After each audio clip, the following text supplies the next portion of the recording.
Amen. Alors, bon matin. On recommence ce matin aussi de nouveau les traces du Messie et on va regarder justement ce qui va se tramer et la suite des informations qu'on a bien entendu commencer la semaine passée concernant le temps de l'enlèvement. Et encore une fois, je vous fais, on parle ce matin, bien entendu, au niveau de l'eschatologie de l'Église et on poursuit sur ce qu'on a débuté la semaine passée sur le temps de l'enlèvement. Et encore une fois, regardez bien la carte parce que notre carte nous indique justement que le temps de l'enlèvement, et on est en train de faire la lumière sur toutes ces informations-là parce que actuellement, toutes les informations qu'on a regardées nous indiquent que l'Église va être enlevée avant la grande tribulation, mais on va poursuivre ce matin. On va poursuivre justement sur cette série d'informations qui concerne le temps de l'enlèvement. Alors, regardons maintenant. Vous savez, la grande question maintenant, on ne recommencera pas ce qu'on a regardé la semaine passée, parce qu'on l'a vu bien entendu. La grande question maintenant, c'est de savoir quand, avant la grande tribulation, va se produire l'enlèvement. Quand avant la grande tribulation? C'est toute une question. Est-ce que c'est juste avant? Est-ce que c'est des dizaines d'années avant? Est-ce que c'est 1 an, 2 ans avant? On ne sait pas. Regardons ce qu'il y en est, ce que l'Écriture nous enseigne là-dessus. Les Écritures nous enseignent que la venue du Messie pour les croyants est imminente. Est imminente. Ça peut s'accomplir là, maintenant. Alors, ça indique que ça peut se produire à n'importe quel moment. Par exemple, dans Jean chapitre 21, versets 20 à 23, ce qu'on regarde ici, il est clair que Jésus aurait pu revenir même au temps de l'apôtre Jean. On ne tournera pas dans le passage, mais c'est juste pour faire mention de ça. Allez le voir à la maison, bien entendu, parce que oui, c'est vrai qu'il fait mention justement que, comment je pourrais dire, Jésus aurait pu revenir à cette époque-là. Un autre passage que je voudrais absolument voir, c'est Romains 13. Romains 13, les versets 11 à 12. Tournez, s'il vous plaît, dans Romains chapitre 13, versets 11 à 12. Romains 13, 11 à 12. OK, oui, je suis rendu. Alors, on va en faire la lecture à l'instant même. Ça dit ceci. « Et vous devez faire cela, vu le temps où nous sommes, car c'est ici l'heure de nous réveiller enfin du sommeil, puisque le salut est maintenant plus près de nous que lorsque nous avons cru. La nuit est avancée et le jour approche. Dépouillons-nous donc des œuvres de ténèbres et revêtons-nous des armes de la lumière. » La rédemption du corps est vue comme imminente, telle qu'on le voit ici. Dans ce cas, il faut encore placer le salut dans le contexte de l'eschatologie plutôt que dans celui de l'esprit individuel. Car le salut est abordé ici au futur. La fin de chaque journée rapproche davantage le croyant du temps de l'enlèvement. Étant donné cette imminence, il est temps que les croyants se réveillent pour vivre une vie digne de celle des fils de la lumière. Tournons dans un autre passage. Jacques 5, versets 7 à 9. Ça dit dans Jacques chapitre 5, versets 7 à 9, « Frères, attendez donc patiemment jusqu'à l'avènement du Seigneur. Voici le laboureur attend avec patience le précieux fruit de la terre jusqu'à ce qu'il ait reçu la pluie de la première et de la dernière saison. Vous aussi, attendez patiemment, affermissez vos cœurs, car l'avènement du Seigneur est proche. Frères, ne vous plaignez point les uns des autres, de peur que vous ne soyez condamnés. Voici le juge est à la porte.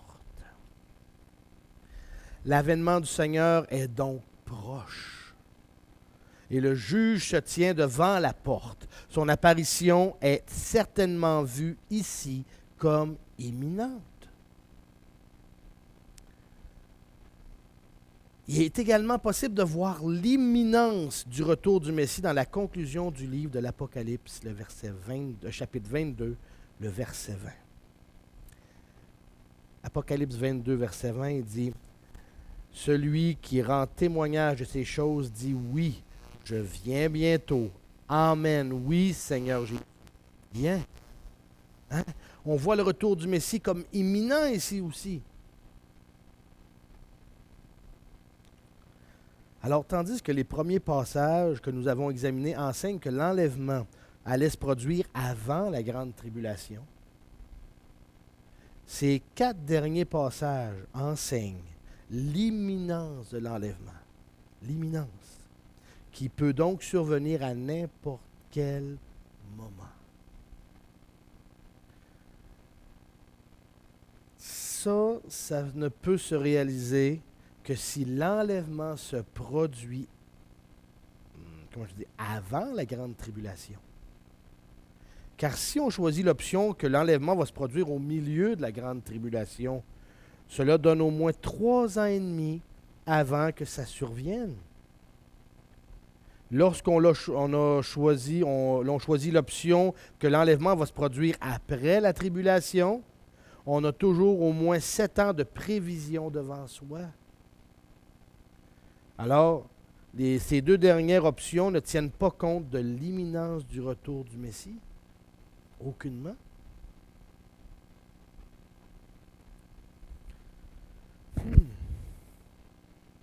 C'est très important. Parce que certains docteurs vont prôner ces enlèvements au milieu de la grande tribulation ou à la fin, alors qu'il y a des informations qui donnent que, justement, ça ne fonctionne pas si on prend ces options-là.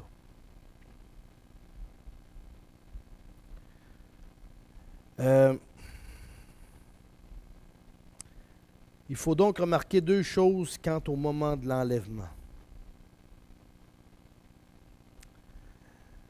Premièrement,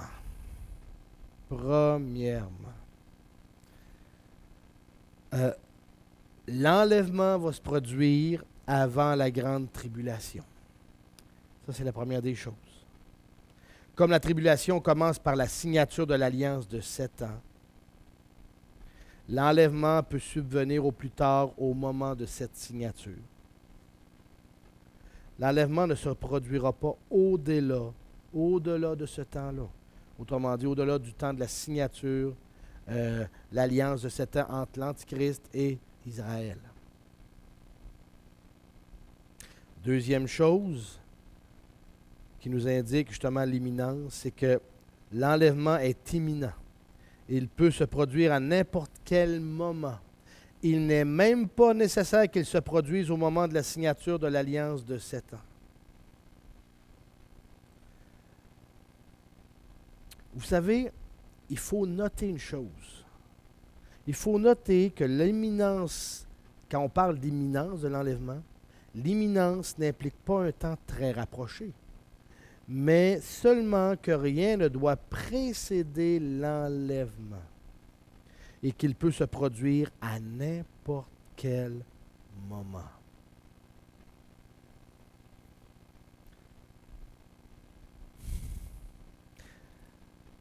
À la lumière des informations qu'on regarde actuellement, là, on peut affirmer que l'enlèvement va se produire quelque part entre le moment présent et la signature de l'alliance de 7 ans.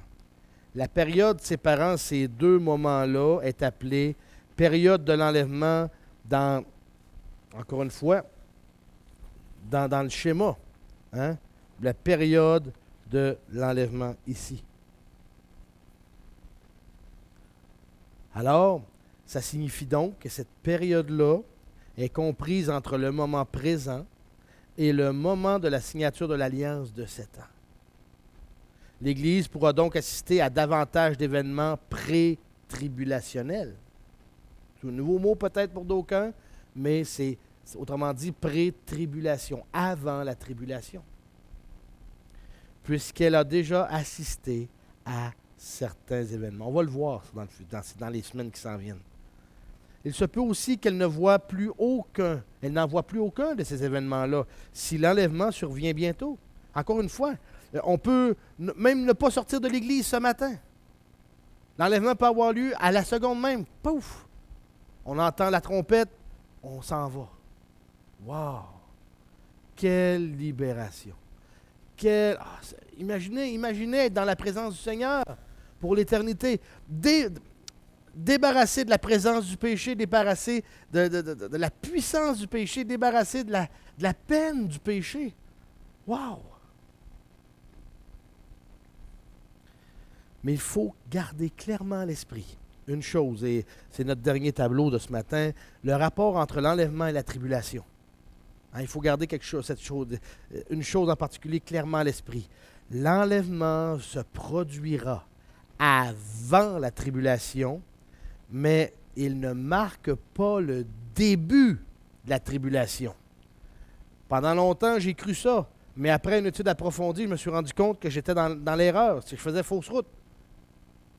Contrairement à ce que de nombreuses personnes croient. Ce n'est pas l'enlèvement, mais bien l'alliance de cette année qui va marquer le début de la tribulation. L'enlèvement peut subvenir à n'importe quel moment avant ce temps et pourrait bien précéder la tribulation de plusieurs années également. Wow! Alors, le retour du Seigneur est imminent. Est imminent et gardons cela à l'esprit. Il peut venir n'importe quand. N'est-ce pas merveilleux? N'est-ce pas merveilleux? N'est-ce pas justement le bon moment pour pouvoir continuer à témoigner, à se retrousser les manches puis parler du Seigneur, que le Seigneur délie nos langues pour évangéliser, que le Seigneur délie nos langues parce que, n'oubliez pas une chose, quand nous on va partir, je sais qu'il va quand même avoir des gens dans la grande tribulation, on va le voir plus tard, qui vont faire un travail, mais si les êtres que nous connaissons, les gens que nous connaissons, les gens que nous aimons, et même les étrangers, si on peut faire en sorte d'éviter qu'ils passent à travers cette grande tribulation-là, amen! Témoignons, évangélisons. Il ne faut pas se relâcher. Comme Paul disait, il faut se réveiller. Car le jour du salut est plus proche que lorsque nous avons cru. Amen. Alors, je vous invite à continuer à travailler, à continuer à poursuivre votre bon travail et à continuer à témoigner, à évangéliser et à ne pas se relâcher. On va s'arrêter ici ce matin. Ça a été quand même beaucoup d'informations. Je vous laisse quand même regarder les informations à tête reposée à la maison. Et on va poursuivre sur les traces du Messie la semaine prochaine de nouveau. Et prions. Père éternel, on est devant toi ce matin, Seigneur. C'est encore une joie merveilleuse, une grande joie concernant, Père, de savoir que ton retour, que le retour du Messie est imminent, qu'il vient bientôt. Et Seigneur, il n'y a pas d'indication précise qui a été donnée. Alors on peut être enlevé à l'instant même, en ce moment. Même ne pas être capable de finir la prière. Mais quelle joie immense de se retrouver dans la présence du Seigneur. On t'aime, Père. Et c'est au nom de ton Fils Jésus qu'on te le demande. Amen.